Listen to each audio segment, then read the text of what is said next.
Dzisiaj chciałam Państwa zapoznać z glicynią, pięknym pnączem wieloletnim, o silnym wzroście, rosnącym wysoko, nawet w niektórych sytuacjach dorastającym do 15 metrów.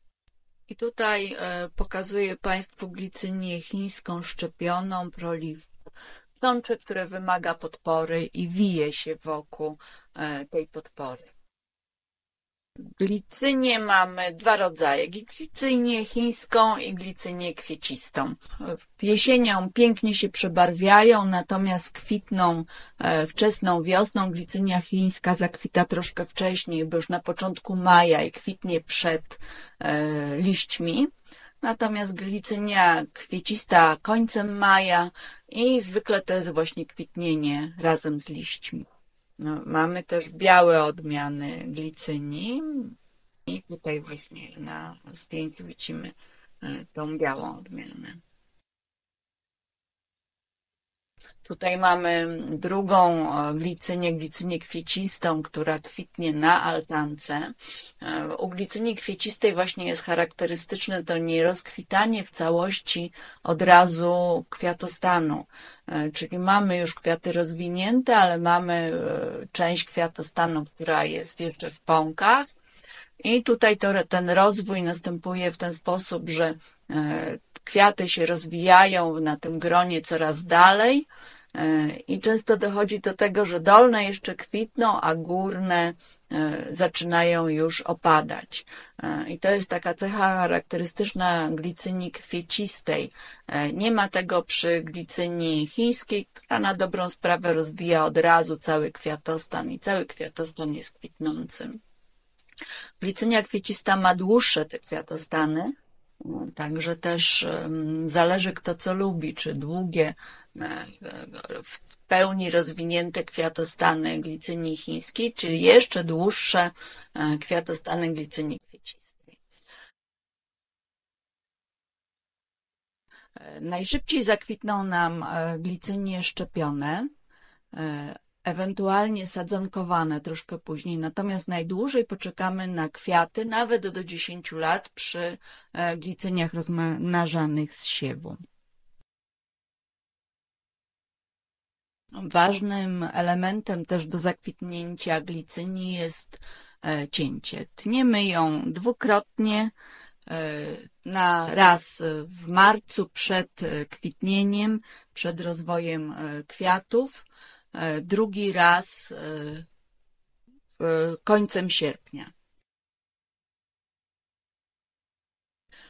Co ciekawe, glicynia rośnie bardzo silnie wokół podpór, ale musimy uważać właśnie tak jak tutaj widać, gdzie ona rośnie na dachu, ponieważ ma tendencję wsuwania pojedynczych pędów pod dachówkę, pod rynnę i te pędy potem w miarę wzrostu mogą doprowadzić do uszkodzeń tych elementów domu.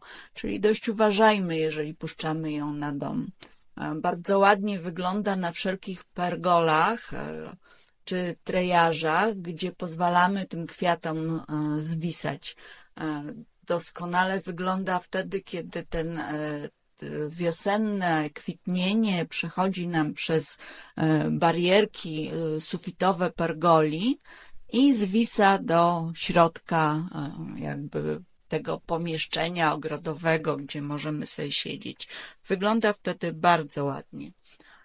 Przy tego typu wzroście, gdzie puszczamy ją na altankę, pergolę czy trejaż, musimy uwzględnić ciężar rośliny, który jest dość znaczny, czyli nie mogą to być jakieś delikatne konstrukcje, one muszą wytrzymać dość dużą masę roślin.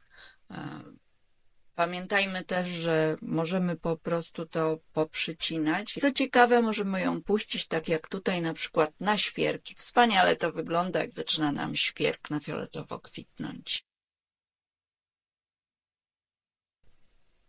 Młode rośliny są bardzo wrażliwe na przesuszenie. Powinniśmy je regularnie podlewać ale dorosłe okazy są na tyle głęboko korzeniące się, że doskonale znoszą suszę i nie mamy tutaj problemu z tym, że trzeba je stale podlewać.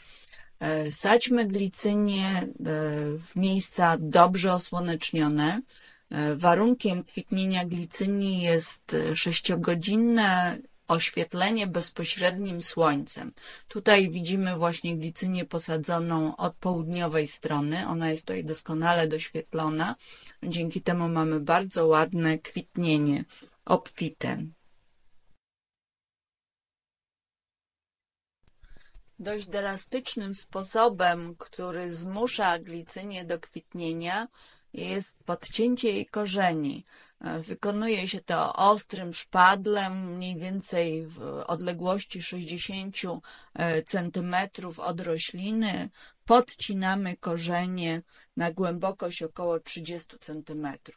Drastyczny sposób, ale przy glicyniach, które nie bardzo chcą kwitnąć, a wcześniej już kwitły, to jest dość ważne, możemy w ten sposób ją zmusić do kwitnienia.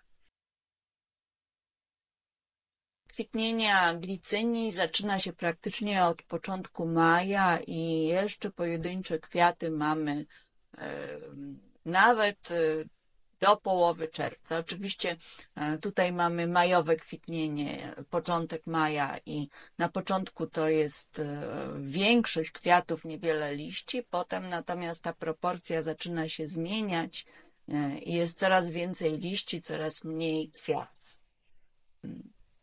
Tutaj widać właśnie te zwisające grona widoczne od drugiej strony i tak to też właśnie fajnie wisi na pergolach z dachu pergoli. I tutaj już widać troszkę późniejszy okres, koniec maja, gdzie zaczyna być przewaga liści, masa kwiatów, ale jednak przewaga liści, które dominują. A tutaj mamy już sierpniowe kwitnienie glicynii chińskiej. Jest to dość niesamowite, kiedy to właściwie zaczyna się w lipcu i kończy się w połowie sierpnia. Proszę popatrzeć, jak dużo tych kwiatów jest. To nie są pojedyncze kwiatki, to jest ogromna masa kwiatów, z tym, że no, na pewno nie jest to tak reprezentacyjne jak w momencie wiosny, ponieważ jest bardzo duża ilość liści. Ale na pewno jest warte posadzenie glicyni właśnie tak do letniego kwitnienia. Tu już mamy okres jesieni, proszę spojrzeć, ona jest tutaj po przycięciu, także widać, że jest znacznie mniejsza niż na poprzednich zdjęciach. Wtedy już jest po prostu zielona, potem przebarwi się na żółto. Niemniej tak wygląda ta wielka glicynia po letnim przycięciu. A tutaj widzimy przebarwienia glicynii kwiecistej, tej, która właśnie rośnie na altance i przedtem była pokazywana. Dziękujemy za obejrzenie kolorowego Ogrodu TV. Dziękuję i zapraszamy na internetowy kolorowy sklep ogrodniczy. Kolorowy.